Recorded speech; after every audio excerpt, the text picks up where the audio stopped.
So Drew is on, Billy's on, Rangers fans have come on the socials at Go Football Show. You know what I'm going to ask you, Craig, when was that? 2022 when you offered Daizen Maeda to Rangers? Oh, no, I think it was before that, Paul. 2021. Maybe October 2021. He came in so what happened?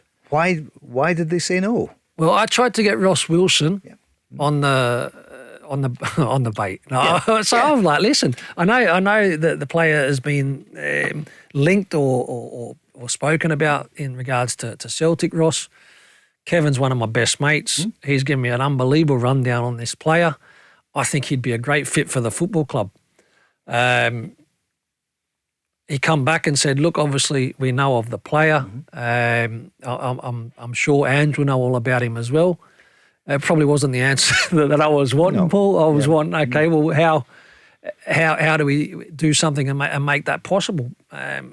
Everything, when I was listening to that interview about Brendan that we played earlier on in the show, it was like listening to Muskie all that time ago, because the explanation and the brief that was given was exactly the same. Could have been at Rangers. Yeah. Come on, Ross Wilson, what are you doing? Yeah.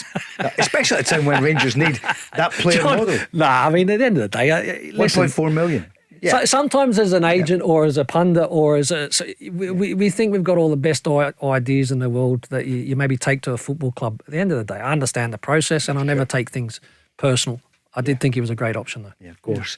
What might have been, because Rangers need to improve the player trading model. Celtic are in another league for that, and Rangers to get back, Craig, we know that. Yeah. They need to buy cheap or effectively and then sell them on, as Celtic have done in so many occasions. And Rangers did in some cases, like Aribo, for example, Calvin Bassey. Good business, Nathan Patterson, obviously. Nathan, but Paul, can I just rewind just slightly there when you were talking about? See the problem for me is sometimes you've got to be brave, right, in terms of your decision making, right? Now, Ange, because of his experience in Asia, explored the Asian market. Celtic supported and backed him, and it's a relatively cheap market, and still it's a relatively cheap market.